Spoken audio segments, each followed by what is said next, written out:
teman-teman, Assalamualaikum. Perkenalkan kami dari kelompok 6 Psikologi Abnormal kelas A. Seperti biasa akan sharing ilmu seputar psikologi dan kesehatan mental lagi loh.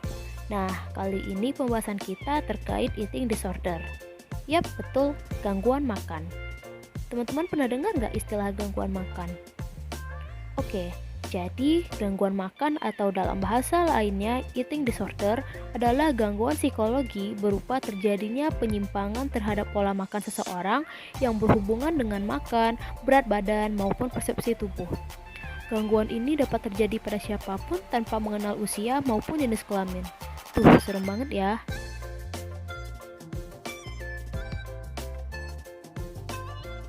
Nah, sebenarnya gangguan makan itu ada banyak jenisnya loh. Tapi sesuai judul, kita akan bahas salah satunya aja nih, yaitu bulimia nervosa. Teman-teman pernah dengar istilah bulimia nervosa? Bulimia nervosa adalah gangguan makan di mana penderita memiliki episode makan yang berlebihan, kemudian takut berat badannya bertambah sehingga ia dengan berbagai macam cara berusaha mengeluarkan makanan tersebut dari tubuhnya. Bulimia nervosa lebih umum terjadi pada wanita dibandingkan pria. Biasanya dimulai dari usia remaja hingga dewasa awal.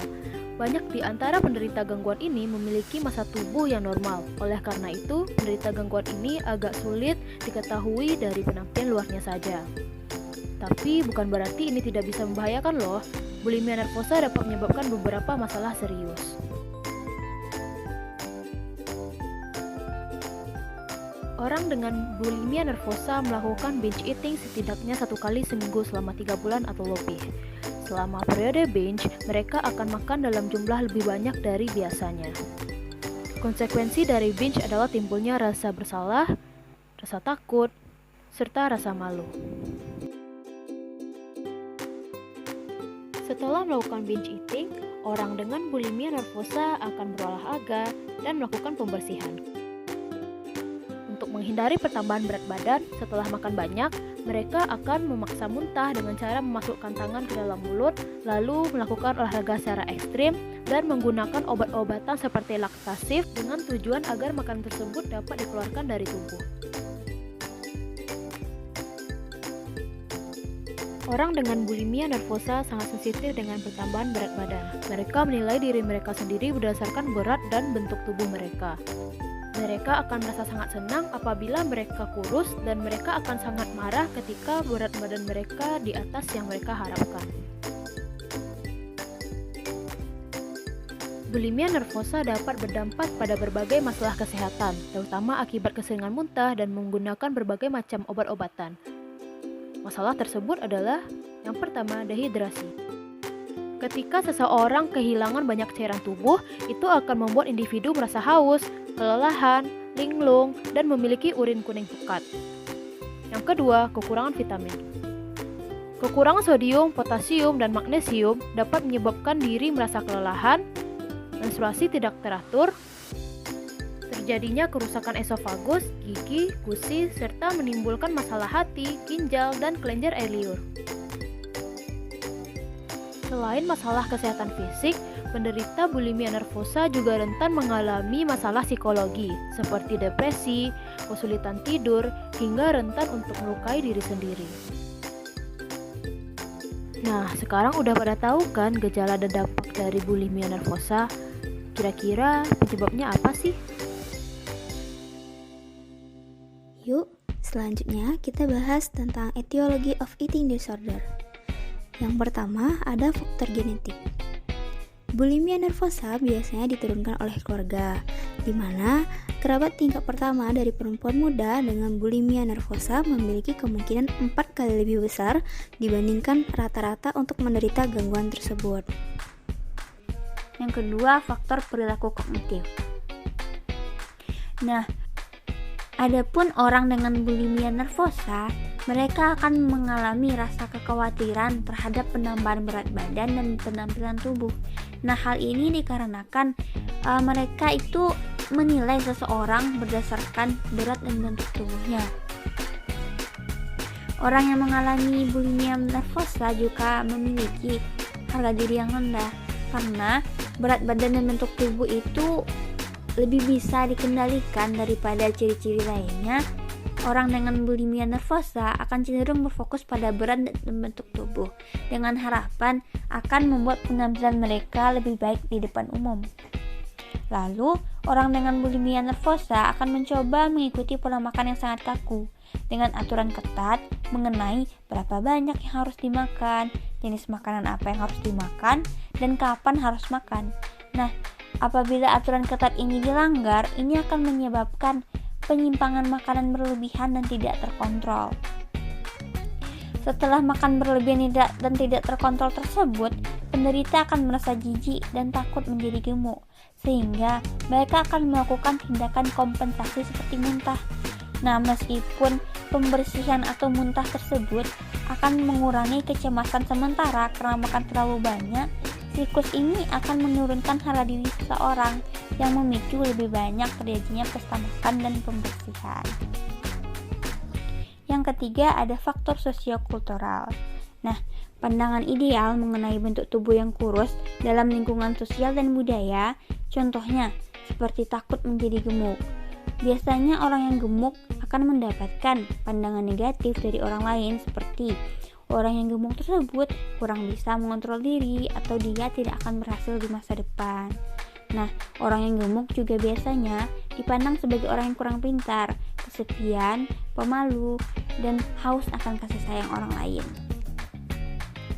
Lalu, pertama terkait dengan gender influence. Nah, penelitian menyebutkan bahwa wanita cenderung merasa malu tentang tubuh mereka karena adanya objektifikasi diri.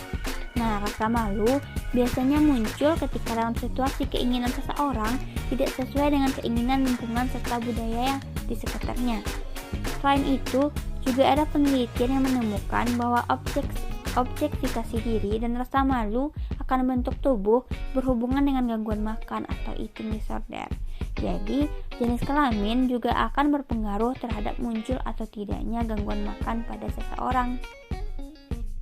Lalu, ada ethnic difference. Nah, di Amerika Serikat, terjadinya anoreksia ditemukan 8 kali lebih besar pada wanita kulit putih dibandingkan pada wanita kulit hitam atau kulit berwarna.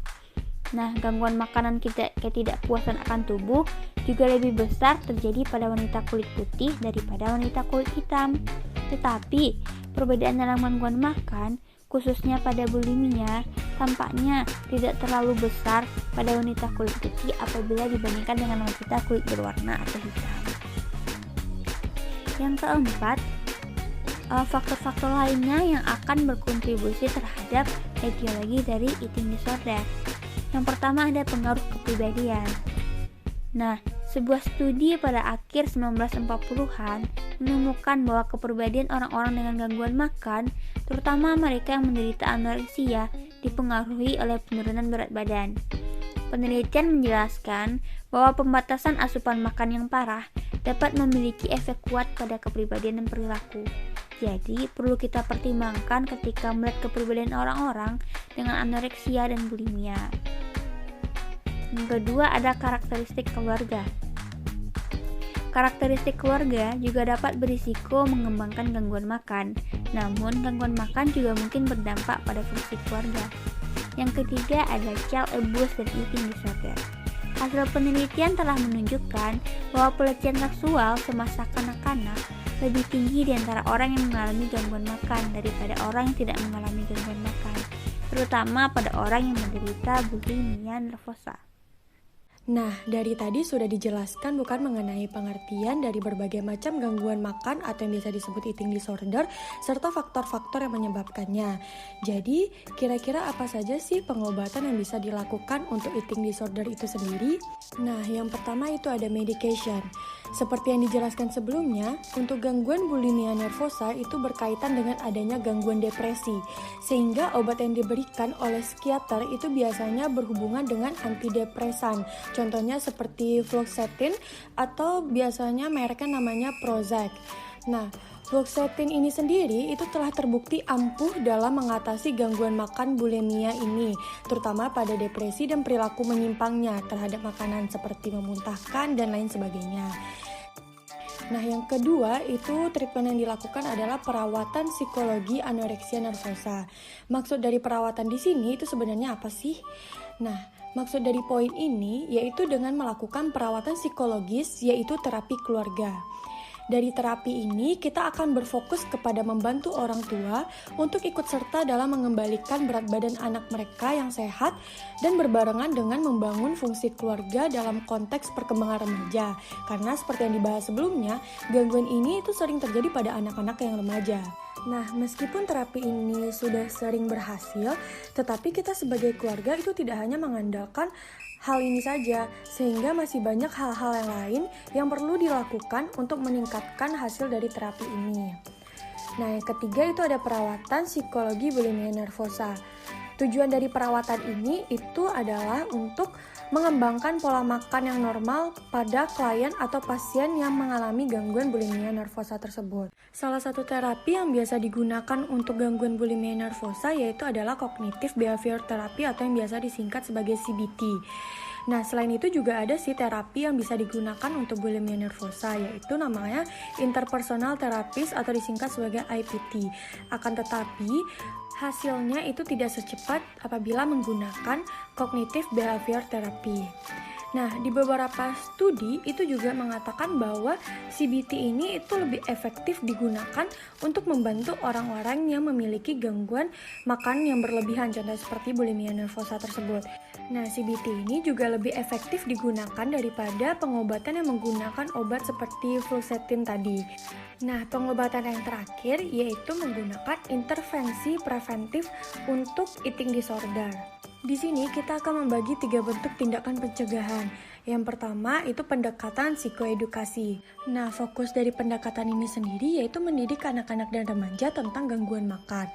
Tujuannya yaitu untuk mencegah mereka dalam mengembangkan gejala-gejala yang mungkin saja terjadi yang berkaitan dengan eating disorder. Yang kedua yaitu menghilangkan pengaruh sosial budaya. Maksudnya di sini fokusnya yaitu membantu anak-anak dan remaja untuk menolak tekanan sosial budaya untuk kurus. Seperti yang kita ketahui, di budaya kita itu seseorang dikatakan cantik apabila memiliki badan yang kurus.